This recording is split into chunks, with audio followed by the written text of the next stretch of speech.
Okay, I started recording of this talk, and again, it's our great pleasure to have Sophie Nadot with her talk. And so, please, Sophie.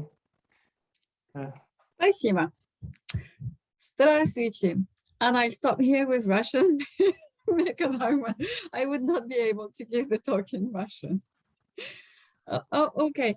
Thank you very much, Professor Sokolov, for the invitation to give this seminar. Just a few words to introduce myself. I'm a professor in botany at Universite Paris-Saclay in France, which means I do part-time teaching in botany and also in landscape management and part-time research. And my research is focused on the evolutionary history of flowering plants using phylogenetic approaches. And I'm particularly interested in identifying the evolutionary patterns and ancestral states that have led to the floral morphological diversity that we may observe today. And I collaborate very closely with Dr. Catherine Damerval at the Institute of Quantitative and Evolutionary Genetics at Le Moulin, near Orsay. And I'm going to present some of the research that I've done on the evolution of floral symmetry in collaboration with Catherine Damerval. So as a reminder, the flower is the flagship structure of angiosperms, but you all know this. And it is characterized by a contrast between a very highly conserved ground plan, which is summarized here. The ground plan is governed by a set of key homeotic genes that encode transcription factors that are responsible for the determination of floral organ identity. And these genes belong to 5 main classes: A, B, C, D, and E. A plus E determines the sepal identity, A, B, E determines petal identity, B, C, E stamen, C, E carpels, and C plus D plus E ovule identity. And in contrast, there's a huge diversity in floral morphology in terms of form, size, color, also number of organs, among other characters, and all this with this conserved ground plan. So one of the features I've taken an interest in collaboration with Catherine Damerval, is floral symmetry. There are 2 main states of symmetry in flowers, which are divided in actinomorphy, corresponding to 2 or more identical planes of symmetry. It's usually called radial symmetry or also polysymmetry. And the other state is zygomorphy with a single plane of symmetry. It's also called monosymmetry or bilateral symmetry.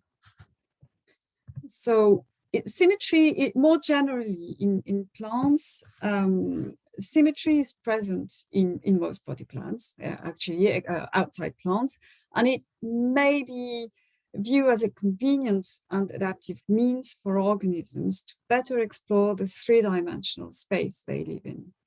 So I've shown here on this slide a few examples of organs or structures where symmetry can be observed in leaves, for example, also in whole body plants like this plant, where there is a kind of symmetry in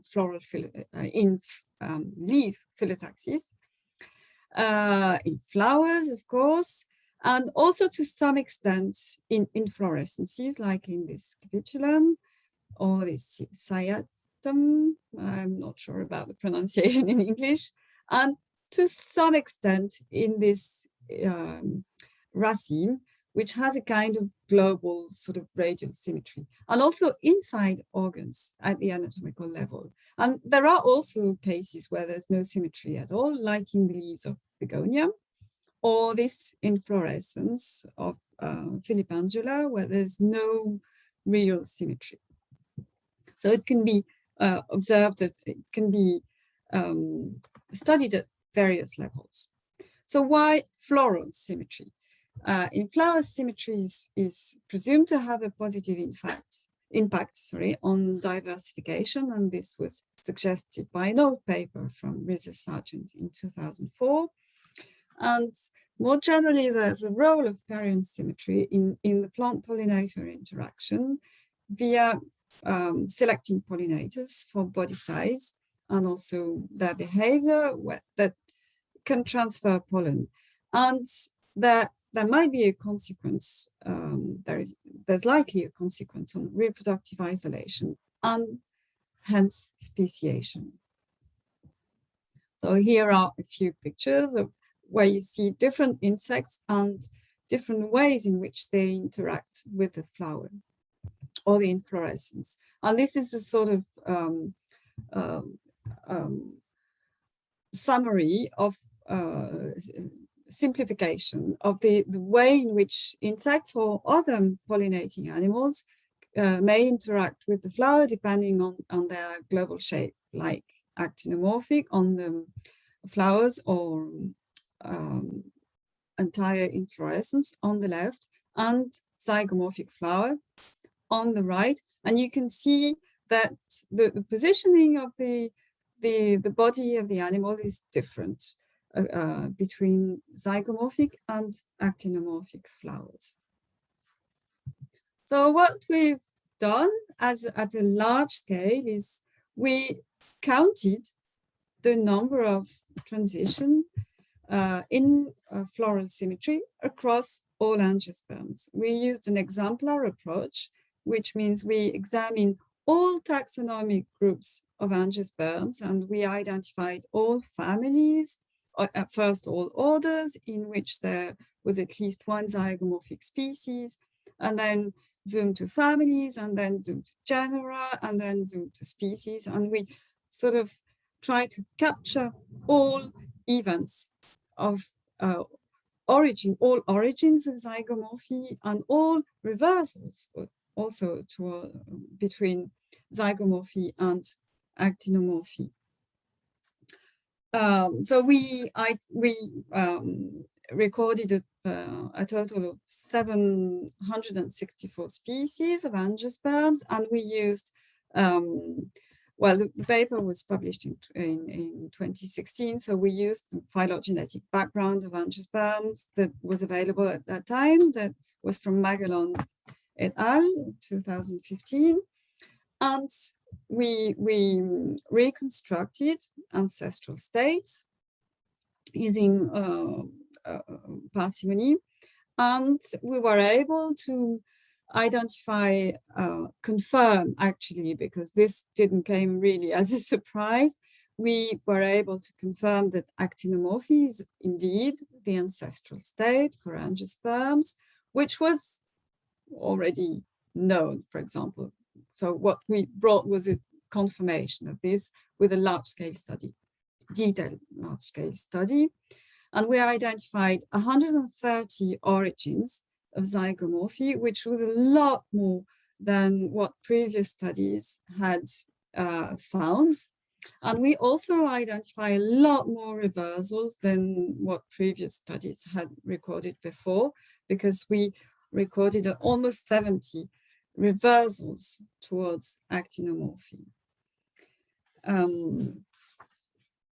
So that was something, and there are probably more origins and more transitions, but this is at least, this shows that it is a highly labeled character, and there's a lot more transitions than was probably thought.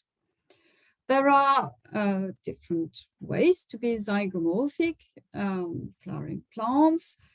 Zygomorphy may be due mostly to parent part displacement, which means like parent organs, essentially corollas here, petals here, they have more or less the same size and form, and it's just the arrangement of these petals in space that creates the bilateral symmetry.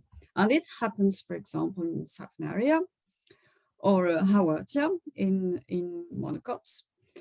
And this was called by Peter Andres. This was called positional or not Peter Andres. It was actually Stefan Vogel, but it was called positional zygomorphy. And the other case of the other way to be zygomorphic is by differentiation of the petals or parent parts, which translates into differences in size and form. And this happens, for example, in the Brassicaceae ivories, where the two bottom petals can be much larger and wider than the dorsal petals. This happens also in Pelargonium, where there's a difference in size and shape of the upper petals compared to the lower petals, and etc. etc. In Lonicera, for example, honeysuckle, you have 4 petals on one side and a lower petal that is different, whereas in Lamiales, it's 2 petals on the upper side of the flower and 3 petals forming the lower lip on the other side of the flower. So many different ways to be zygomorphic. So another step would be, on this something that we had in mind, but we haven't done yet. The next step would be to examine how these different ways to be zygomorphic are distributed across the phylogeny of angiosperms, and how it, of course, it would be interesting to see how it relates to the interaction with pollinators. The next thing we did was to ask questions like, such as, is there a correlation between symmetry and other floral characters? What we had in mind was to possibly identify constraints within the flower that could have prevented or promoted transitions towards zygomorphy. And we chose to focus on 2 characters, stamen number and spurs, using a comparative approach. And why these 2 characters? Because it seems more or less obvious to botanists that spurs are present in zygomorphic flowers only, but it has to be statistically validated, of course. And thinking about global differences between actinomorphic flowers and zygomorphic flowers, it came to us that actually zygomorphic flowers mostly have a low number of stamens, whereas stamen number can vary in actinomorphic flowers. So we wanted to test whether there was a significant, statistically significant correlation between more likely low number of stamens and zygomorphy. So we used the phylogenetic comparative approach to test for correlation between symmetry and stamen number, and the visual correlation is shown on the left-hand side of the screen here. You can see on the left tree, it's the tree where symmetry is reconstructed with the red branches are taxa where there's zygomorphy. And on this side, I don't know if you can see my cursor, the arrow. On this tree, it's evolution of stamen number, which we broadly separated in 2 states. One state below 10, other state above 10, which corresponds to what botanists usually interpret as many stamens. Usually, they often in descriptions, when there's a number of stamens higher than 10, it is mentioned many stamens. So this is why we set the limit at 10. Well, it can be 10, 12, depending whether we work with eudicots and monocots. This is a tree of the Asteridae. We focused on the Asteridae clade for this study. So red branches here are correspond to taxa, where there's or species actually, where there's a number of stamens higher than 10, And you can see that there's no clear match between red branches on the right and red branches on the left. And there we indeed found a correlation between these two characters, which means that taxa with zygomorphic flower statistically have a low number of stamens. It's correlated with a low number of stamens, whereas actinomorphic flowers may have a low or high number of stamens. And we also tested the correlation between symmetry and spurs, and it's visually obvious, but it's translating in a very, and it translates in a very significant correlation between these two characters, meaning that spurs are have evolved significantly more often in zygomorphic flowers. And if we try to identify which character evolved first, it's in time, there's first transition towards zygomorphy and then evolution of spurs. So we converted this in a sort of scenario, evolutionary scenario, where the ancestral state, for Asteridae at least, would be actinomorphic and oligandric flowers, which means flowers with radial symmetry and a low number of stamens, with transitions either towards zygomorphy, keeping a low number of stamens, or towards a higher number of stamens.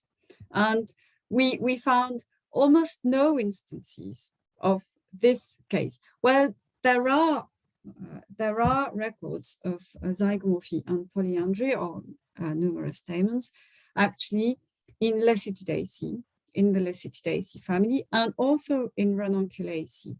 But it's very, very rare events of transition in flowers that have very peculiar morphology. So, which means that this state, zygomorphy plus high number of stamens, either is counter-selected, or it's unstable, or it just cannot happen because of morphological constraints in the flower, or whatever. So it's really a question of selection and constraints here in this question. Perhaps in zygomorphic flowers, there's no need to have many stamens, because the transfer of pollen is, as you've seen before in the little drawings showing the body, the insect body and the flower shape, there's a better adjustment between the body of the pollinator and the sexual organs, and it guarantees transfer of pollen, even if the places where pollen is produced are very limited. Right, so this is something we've done at the large scale of angiosperms.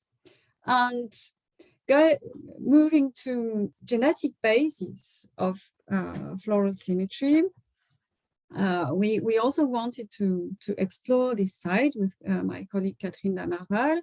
So more generally, the genetic basis of floral symmetry were first deciphered in, there's a mistake, in snapdragon and Rhinum majus. And it was shown that it was discovered in the late 90s. And it was shown that there are 4 homeotic genes at play.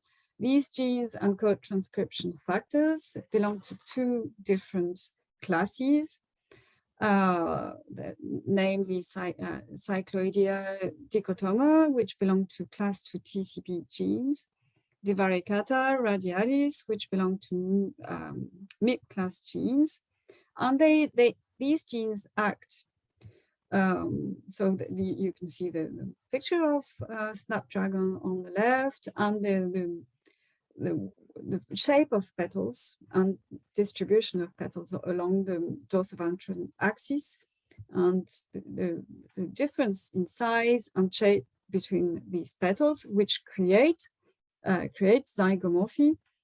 And on the right, it's the flower sort of ground plan, showing how the territories on the floral meristem where these genes act. So they act by regionalizing the floral meristem along the vertical axis, resulting in bilateral symmetry of the flower. And there's a major role of cycloidea in determining floral symmetry from the very early stages. So dorsal identity is determined by the joint expression of cycloidea and dichotoma, which are TCP genes. And these genes both activate the MYC gene radialis. Ventral identity is determined by the MYC gene divaricata, which is actually expressed everywhere in the meristem, but it's counteracted transcriptionally, where radialis is expressed.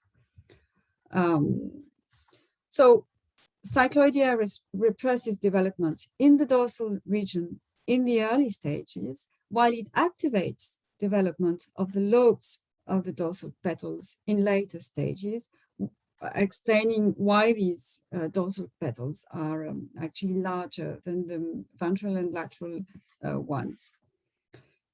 Right.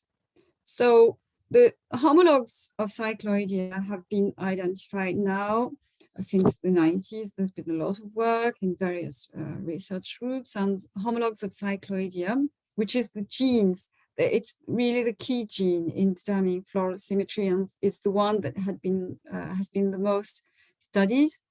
And homologues of this gene have been identified in all major clades of angiosperms, and repeated duplications of Cycloidea have been observed also. And patterns of expression of Cycloidea have been studied, and they most often coincide with zygomorphy. So they've been identifying eudicots, monocots, magnolids. You can see that in the phylogeny of orders here. And there are repeated duplications, like I said. And it's, as you can see from these little circles here with the colored parts, pink part corresponds to where Cycloidea is expressed. And you can see that it varies across taxa. In some taxa, it's expressed dorsally, other taxa, it's expressed ventrally. So it plays a role in floral symmetry, but with differences in its expression. So to study the role of Cycloidea in floral symmetry, we chose to focus on basal eudicots, where it hadn't been studied when we started. That was some time ago. We chose to focus on 3 families of the basal eudicots where zygomorphy is present, namely Ranunculaceae and Papaveraceae from the Ranunculales, and Proteaceae from Proteales. So, like I've just said, there's floral zygomorphy in Ranunculaceae and Papaveraceae, and also to some extent in many Spermaceae, but we didn't look at this family into detail. So the pictures here show examples of zygomorphic flowers in Ranunculaceae. You probably know these species. They are like larkspurs and monkshood. And also in Papaveraceae, in one subfamily of the Papaveraceae that was formerly considered as a family, Fumariaceae, which is now Fumarioidae. Right, so we look first at Ranunculaceae, the buttercup family, and it has more or less 60 genera, depending on authors, and more or less 2,500 species distributed worldwide. Flowers are, in most genera, they are actinomorphic, but there's one tribe in which flowers are zygomorphic, and this is quite a large tribe. And more generally, there's a large diversity in perion structure and form in this family, which makes it a very interesting model for studying floral morphology, because it has a key position among being a member of the Ranunculales. It has a key position in angiosperms as being a member of the first diverging order in the eudicats, which means that it likely has retained some ancestral states of the ancestor of all eudicats, but it also has derived features. So when we look at the phylogeny of the Ranunculaceae here, we can see that Zygomorphy has evolved once, only once, at the origin of tribe Delphiniae, which includes about 600 species. Compared to the 2,500 species of the family, it makes it quite a consistent member of the Ranunculaceae, and this perhaps suggests a possible role of floral symmetry in diversification of this tribe. It may not be the only factor, but it may have played a role, considering its role in the interaction with insects and possibly in speciation. So what we looked at floral development in a selection of species of Delphiniae and compared it with actinomorphic flowers of Ranunculaceae, and we were able to show, and this was the work of Florian Jabour, that zygomorphy is established during late development, which is different from what is found in species like Anterinum or more generally members of the Lamiales, and also members of other orders where of the core eudicats, where zygomorphy is found, where zygomorphy happens very early during the development. This is not the case in Ranunculaceae. It is established during late development. When we looked at what we used the candidate gene approach, and this was the work of Florian Jabour during his PhD. We used the candidate gene approach to look for Cycloidea homologues in the Ranunculaceae. And we found homologues of Cycloidea in both actinomorphic and zygomorphic species of the Ranunculaceae, with 2 copies in the actinomorphic species, indicating a first duplication predating Ranunculaceae, and 4 copies, hence a higher number of copies, in several zygomorphic species, indicating a second duplication predating the tribe diversification of tribe Delphiniae.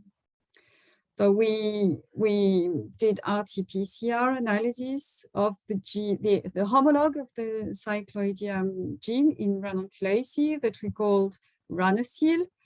And we looked to look for the expression of this homologue.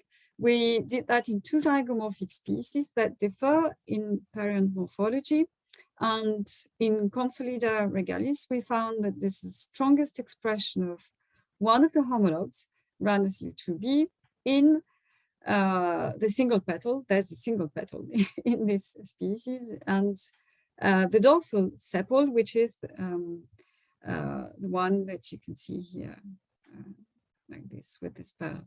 And in Aconitum carmichaeli, we found a stronger expression of Ranacil 1, so another homologue, in the ventral sepals here and here.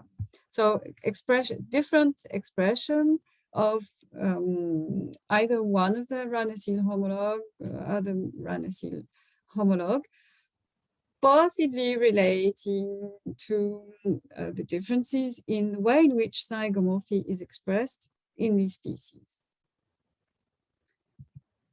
Right. Now, moving on to Papaveraceae. Papaveraceae are a very special family in angiosperms because they are one of the rare families, one of the rare taxa where dissymmetry is found. Dissymmetry is found. It's actually, even in this papaver here, which looks actinomorphic actually, and it's usually, it would be described if you show this to, if you had the floral analysis of, if you're a student and you're given a floral analysis of this papaver, you will describe it as actinomorphic very likely, but it's actually dissymmetric in the sense that it has only 2 sepals, which fall when aphranthisis, and the petals are 2 + 2. It's not 4 petals in a single verticille. Dissymmetry is more obvious in this Lamprocapnus, bleeding heart. There are 2 planes of symmetry, one that would be parallel to the screen, and the other one that would be orthogonal to the screen. But these planes of symmetry are different, which is why the flower is described as parent, at least dissymmetric, and not zygomorphic or actinomorphic. And there are truly zygomorphic flowers like this one here in Fumaria.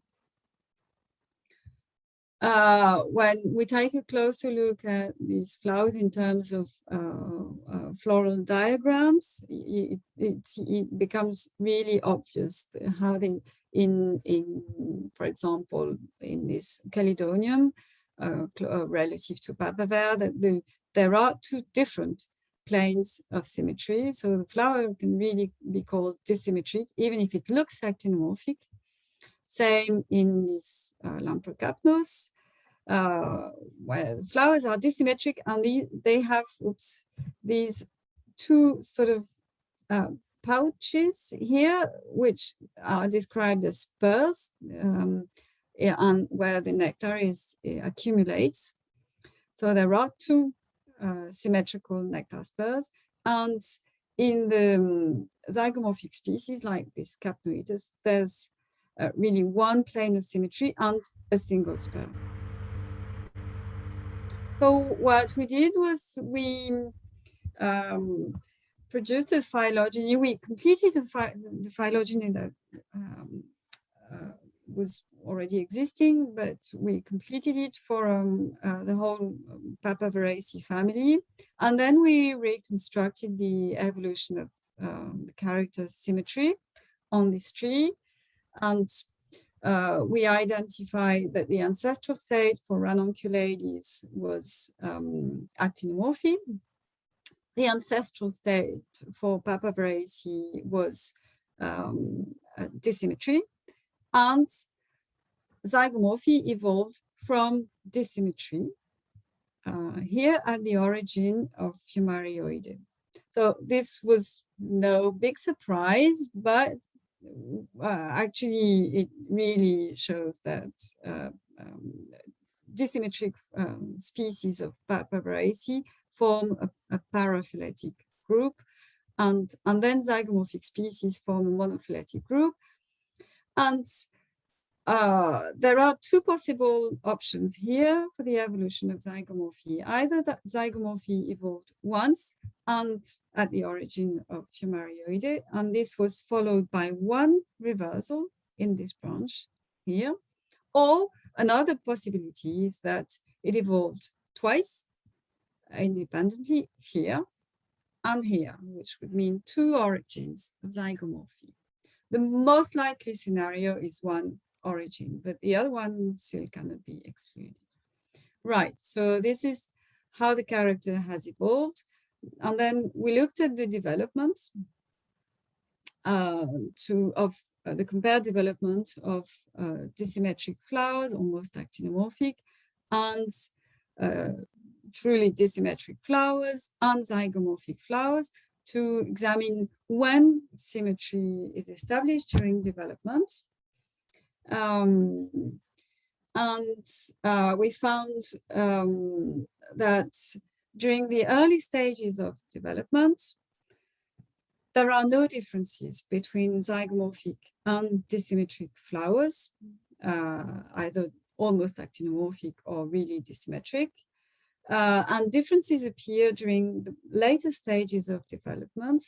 And what we see here is that during these late stages, there is an asymmetric growth of the nectary and of the stamens, with the nectary at the base, and of the spurs in the zygomorphic species, suggesting that zygomorphy possibly evolved by reduction of one of the two nectaries or spurs, which is unclear, but there's clearly zygomorphic is clearly related to growth of stamens and spur nectary.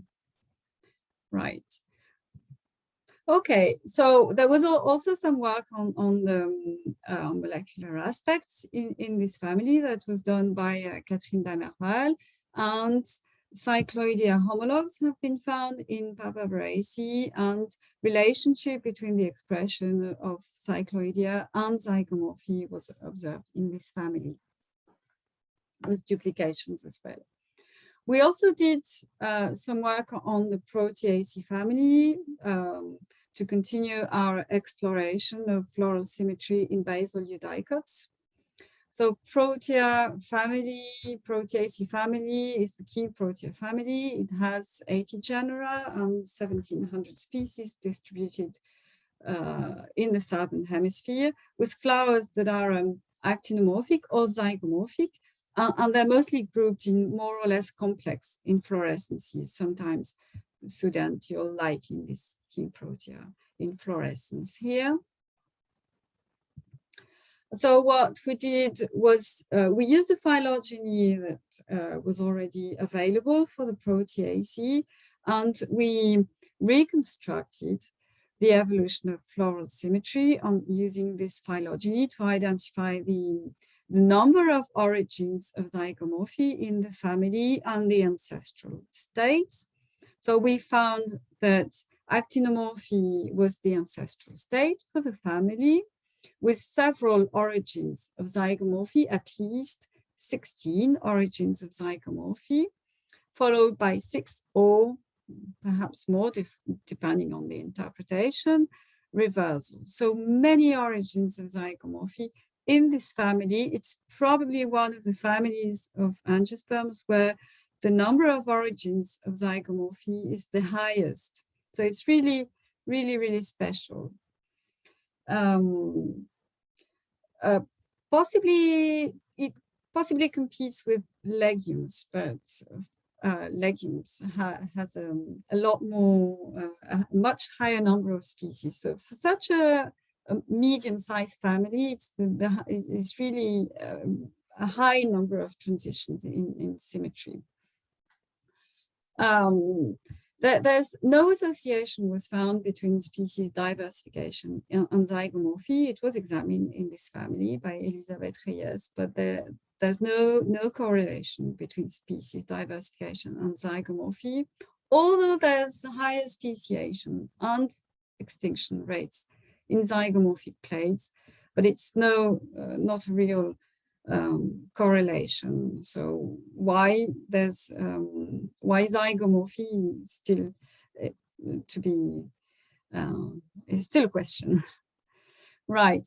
Then in the second step, to look at the molecular basis of floral symmetry in Proteaceae, we chose to focus on the species Grevillea juniperina, which is from Australia, and it's used as an ornamental. It has these lovely pink flowers, very strongly actinomorphic.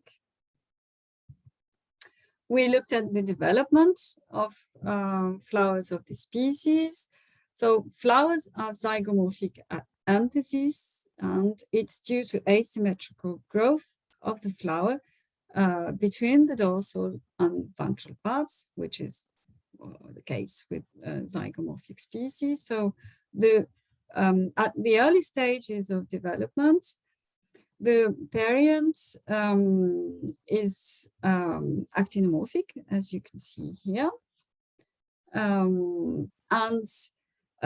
It's the zygomorphy is seems actually to be created by asymmetric growth of the gynoecium, which we interpreted this as the gynoecium grows asymmetrically. You can see this here in this cross section of a flower that was done using X-ray microtomography.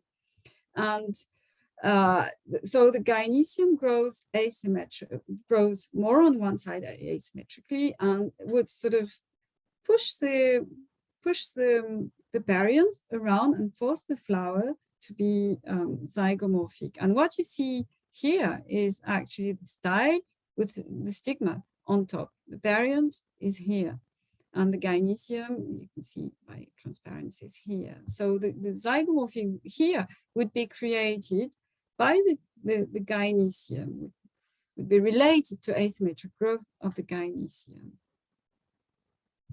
I don't know if it's going to work. This is a scan of a whole inflorescence of Grevillea, and we can make it rotate. Well, it doesn't really see what we can see from here is that when you look at the stamens, the parts that we see in most clearly, the stamens at this stage look more or less actinomorphic. I can do it once again. Yeah, here. But I can tell you that the gynoecium is already more developed on one side, so it will make the flower zygomorphic at the end. Right. So this is what we found using Grevillea. We also did, this was the work of Hélène Citerne, who was a postdoc with Catherine Damerval. And she looked at the homologues of Cycloidea in Proteaceae, and she found 2 paralogous copies of Cycloidea in Proteaceae. As you can see on the phylogeny of genes of the homologues of Cycloidea here. And unlike what we found in Ranunculaceae, the number of copies is not related to floral symmetry. So this was there's no coincidence between number of copies and floral symmetry. Like I said, contrary to what was found in Ranunculaceae, and this was also found in Dipsacales, relationship between number of copies of Cycloidea and floral symmetry. So what is responsible for zygomorphy here is still a question. What gene would be involved is still a question. So we're coming to the end of this talk.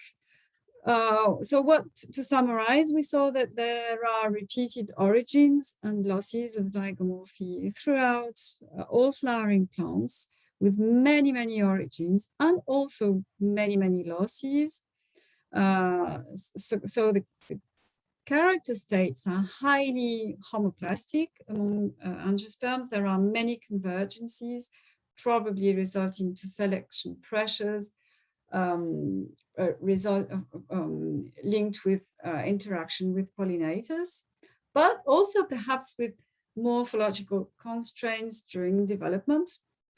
Zygomorphy is established at various stages of development, depending on taxa, and it seems like that in early diverging eudicots, at least, zygomorphy is established relatively late during the development. So that zygomorphy is expressed differently across angiosperms.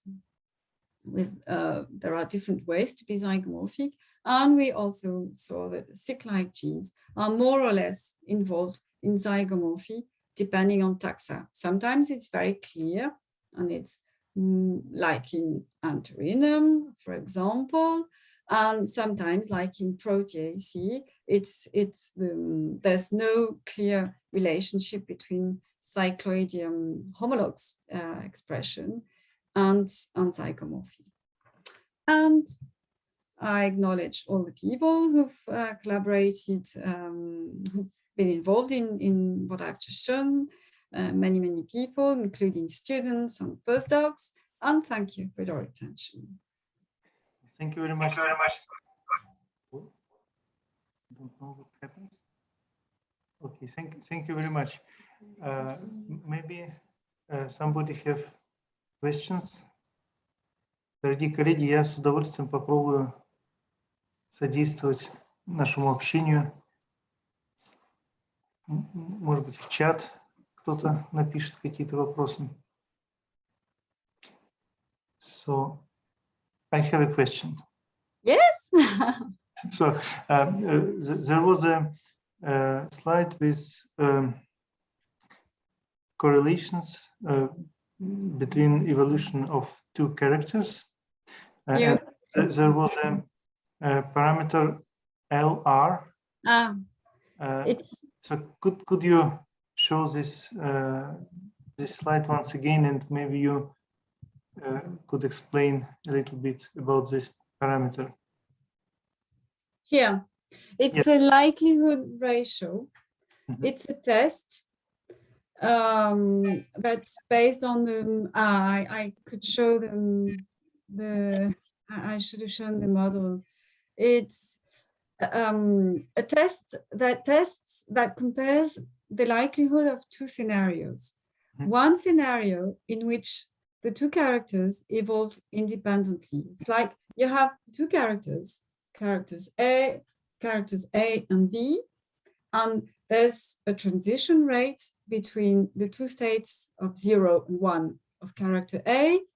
Imagine one arrow on one side, so different rates of transition between the two states 0 and 1 of character 1, character B with two states and also two different transition rates. So this is the situation where there's no interaction in the two characters. They both evolve independently, which means that the transition from 0 to 1 in character B does not depend on the transition between 0 and 1 of character A. Another situation is where you have the correlated evolution between these two characters. So, which, for example, if I take an example from, imagine, these methods were originally developed in evolutionary ecology to see if the transition in a morphological character was conditioned by a change in the environment. Imagine that, I don't know, color of a flower seems to be dependent on the temperature. You would have more red flowers in tropical environments than in temperate environments. Well, you can use a phylogeny. You can see that there are more red flowers in the tropical forest. But what if these flowers are red just because they are related? They are phylogenetic related. They have a common ancestor and they have inherited the red color just because they have a common origin, they have a common ancestor, and not because they happen to be in the tropical environment. So this phylogenetic approach is a way to test, to sort of remove the phylogenetic effect. So it allows you to see if the origins of the red flowers, if we go to red flowers, are significantly related to changes in the environment, notwithstanding the phylogeny. In translation, in taxa that are phylogenetically, that have independent origins. So it's all about independence, because to test for correlations, you have to have points that are independent. So phylogenetic comparative approach are based on this principle. The phylogenetic framework is to see if the data are independent, and then test for correlation taking this into account, right? So here you can see on the example of the test that we did on the left, between symmetry and stamen number, you can see that on the phylogeny actually that there was no real need to test for, I mean, we could have said there's no matching between the red branches on the left hand tree and the red branches on the right hand tree. But testing this with a statistical test really allows us to say there is statistical correlation, and it's not just visual. We do take account the fact that not only there are several red branches on the tree, but they are really phylogenetically independent, right?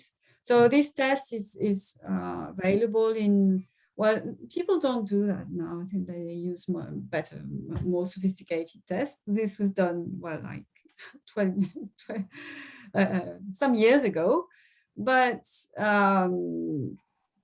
well, it's still valid, I think. And now there are more sophisticated tests that work even if you have a very limited number of transitions. So it's testing these two scenarios, one in which the characters evolved independently from each other, and the other one where the transition in character B depends on transitions in character A. They happen, transitions in character B occur more often if there is change in character A. Those, the test on those correlations is asymmetric. We can test relation of character A to character B and vice versa, and this is not the same. Yes, well, it's another test that tests if here the test just says the characters are correlated, and then we interpret. But there are tests that allow you to say character B changes first, and then character A changes first, and then character B changes. There are other tests that can do this. Thank you very much. So let's see what's the question from Alexei. So Alexei Shupunov is asking, is zygomorphy applicable only to parents or only to the showy part of parents? So that's the question. It's a very good question. If you look at botanical descriptions of flowers, the diagnosis or whatever, zygomorphy is always mentioned first at the beginning with sexual system. Most often, you can see flowers that are bisexual, zygomorphic, and then the description of the flower. But actually, zygomorphy, most often it applies to parents, and sometimes both calyx and corolla are zygomorphic, but sometimes not. Sometimes it's the calyx that is zygomorphic and corolla is actinomorphic. Sometimes it's the other way around, and sometimes it's just the androecium. And I've read many descriptions to record the character states for floral symmetry. And when it's the androecium that is zygomorphic, it is specifically mentioned in the discussion, in the description. So here we chose to record zygomorphy at the parent level only. When there is no parents, then it's uncertain, or And when there is no variant, it's non-applicable. The character was coded as absent. Okay, because there are taxa such as Sarcandra or Chloranthus with a single stamen. Or even Pippa, in Pippa. Yes, and those will be zygomorphic. If there's just one stamen, then. So here we chose, in this approach, we chose to consider zygomorphy at the variant level, which is the most widely way to see, the most common way to see zygomorphy. But it's true that, so we consider taxa only with variant, or we coded data not as missing, but as non-applicable when there was no variant. But it's a question. But since the studies on cycloidea have been done mostly at in the variant region, that's why we chose to focus on the variants. But for computer methods, the missing character and uncertain character will be analyzed in the same way or not?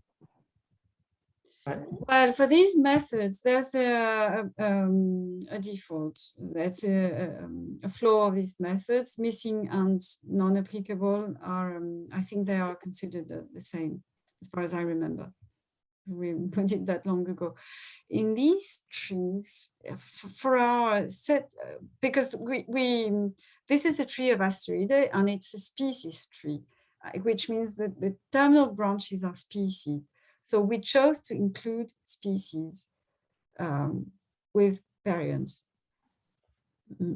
and capture the origins of zygomorphy in Asteroideae with variants. So Alexei says thank you, and Maxime Nuraliyev asks also a single placate carpel in a flower is not the reason to treat the flower zygomorphic, right? Yes. So for in this case, we wouldn't have included the taxon. Even most ascidiate carpels are monosymmetric. Only. Oh, it's true. Only very rarely, extremely rarely, ascidiate carpels are really polysymmetric. It's true. I think the picture would be completely different if we had taken into account any level of bilateral symmetry in the flower, because as you say, the gynoecium is often bilaterally symmetrical, like in, I don't know, Solanaceae, for example. If you look at the inside, you have the tomato flowers is perfectly actinomorphic from the outside, but from the inside, no. And if we consider petal estivation, then even zygomorphic flowers will be asymmetric in most cases. It's true. It's true. So here we had long discussions about this actually when we were doing this study, even the study at the scale of angiosperms to capture the number of origins of transition, or origins of zygomorphy. We had long discussions about how to consider zygomorphy, and we chose to consider it more or less from the eye of a pollinator. So what is seen in the mature flower for a visitor, for a floral visitor. It doesn't mean that an insect sees the flowers as zygomorphic, but it conditions the interaction with the insect. And this is how we chose to treat the character, which is why we restricted the study to zygomorphy to parents. Yeah, that's reasonable. Okay, so I see no more questions. So I would like a question, if I could. yes. Good afternoon, Sophie. Thank you for a fascinating report. In your slideshow, there was a slide about the evolutionary significance of zygomorphy for the process of pollination by insects. So did I understand it right, that in your study, you focused on insect-pollinated flowers and you didn't examine the wind-pollinated species? No, here we examine zygomorphy in zygomorphy, not considering what the pollinators could be. It would have been, I think it would have been really difficult. I mean, first because pollinators are not recorded for every species. There are hypotheses, of course. From the morphology, you can make a hypothesis on what the pollinator could be, but it hasn't been, the pollinators haven't been identified for all flowering plant species. So that there would be a lot of missing data. And we have this problem when we want to look at evolution of pollination. There's a lot of missing data on what is actually the pollinator. There are hypotheses, there are floral syndromes, etc., but the actual studies on pollinators are not that common. So we included all zygomorphic species, all species in the phylogeny that would allow us to capture the number of origins, not considering the pollinator type. But it would be interesting to look at, this is something we had in mind, something we haven't done, of course, to compare with the type of pollinator.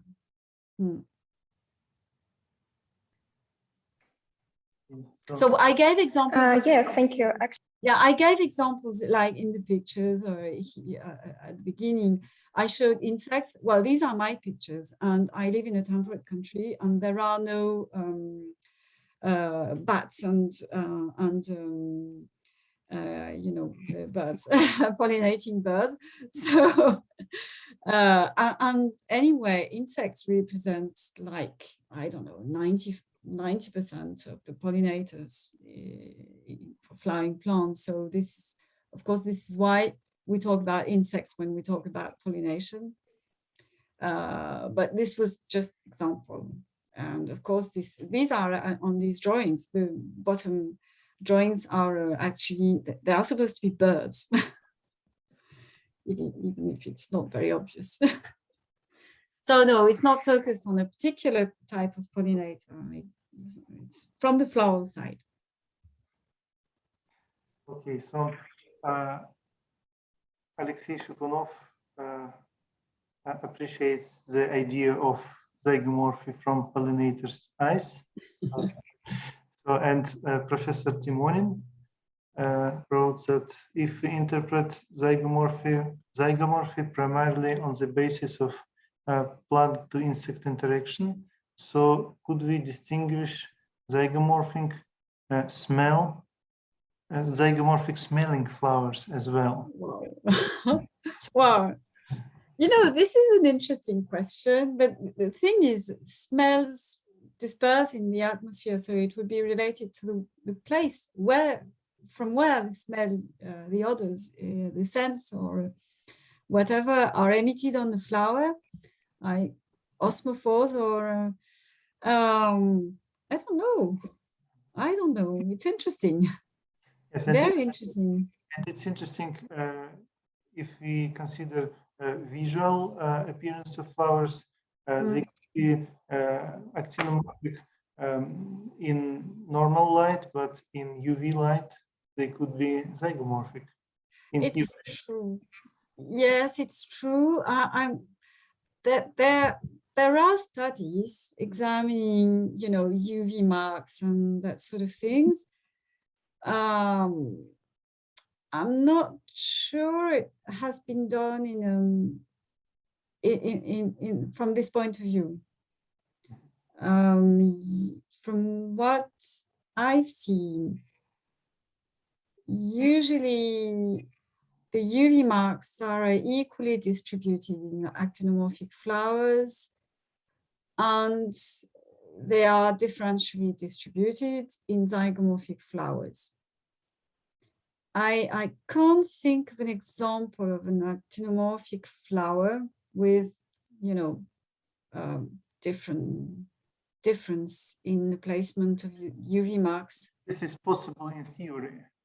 It's possible in theory. The thing is, I guess that UV marks are established during development. And if you think in terms of, you know, development is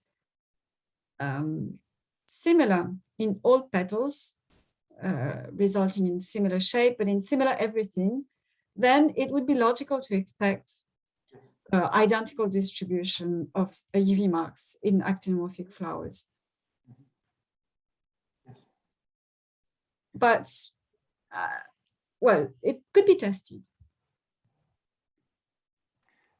Okay, so, dear colleagues, I see no more comments or questions. Maybe somebody else wants to. Actually, I have another question. Talking about the interaction between a zygomorphic flower and its insect pollinator, I'm just interested, are there any cases in which we can look at a zygomorphic flower and which is wind pollinated and say that previously in the ancestral state, in some point, it was insect pollinated and that's why it became zygomorphic at the first place? Are there any studies on the topic or something like that? I'm not sure I understand the question. I will try to explain better. At this slide, actually, that we're now looking at, we see the hypothesis about the interaction between a zygomorphic flower and a pollinator, why the zygomorphic flower is sometimes better than an actinomorphic one. So I'm interested, are there any cases in the evolution of some taxa in which flower co-evolutions with its pollinator and became zygomorphic, but then a reversal took place and the flower became wind pollinated again, but still is zygomorphic. So because it is still zygomorphic, we can say that it was previously insect pollinated. Ah, I see what you mean. Like, are there like traces of remains of? Yeah, that's what I'm talking about. Yeah. I don't know. Maybe in some pleistogomous flowers, they in pleistogomous flowers, in autogomous flowers. Perhaps, yes, but it's not wind. No, but we are talking about wind pollination, for example. But no. For example, Lobelia, our species Lobelia dortmani is obligatory autogomous, but it's still monosymmetric. There is no, and so we can consider its monosymmetry as kind of rudiment. Yeah, I don't know. The only example of a zygomorphic flower that's wind pollinated that I can think of is in Poaceae, actually. If you look at the logic, if you take into account the lodicules in which there are genes that are class B genes, so there would be homologues to petals, then the flowers of Poaceae are from I don't know, a topographic point of view, they are zygomorphic, even if they are not showy or whatever. But the thing is, I'm not sure about the ancestor. I think the ancestor would have been probably actinomorphic and wind pollinated. So I don't know. There's the example of Veronica, the transition between Veronica and Plantago, where there's a clear transition between insect pollination towards wind pollination, but the flowers of Veronica are almost actinomorphic, not quite, but almost. And the flowers of Plantago are strictly actinomorphic, but they are actinomorphic. Sophie, Plantago lanceolata, it's not symmetric. It's zygomorphic. So here is your example. The sepals are fused. Okay, so here's your example. Yes, the corolla is actinomorphic and okay. Okay, I don't remember how we coded it, but there's a paper on the transition between in floral morphology between Veronica and Plantago associated with the transition to wind pollination. There's a paper on this that was published, I don't know, a few years ago. I think early development, even in GL Plantago, is monosymmetric. So that's a good example then. Okay, so Alexei Shipunov must know more. Yes, some Plantago have zygomorphic corolla. Right. One section of Plantago. So is there any more question, or maybe we can say our thanks to Sophie for this very interesting talk, and it's a great pleasure to have you here, and we hope one day the restrictions will fall and you come in person. Hopefully. Yes. So thank you very much, Sophie. Thank you. Well, thank you for the invitation. It was very pleasant. It was a nice opportunity to remember all these things we did about floral symmetry. Okay. Thank you very much. So Maxime and Alexei also write thanks. So okay. So I'm switching down this Zoom. Okay. Okay. Thank Bye-bye. you. Yeah, bye. Bye. Thank you very much. Thank you lots, Sophie. Goodbye. Bye-bye. Bye. Thank you. Thank you, Alexei. Bye. Bye.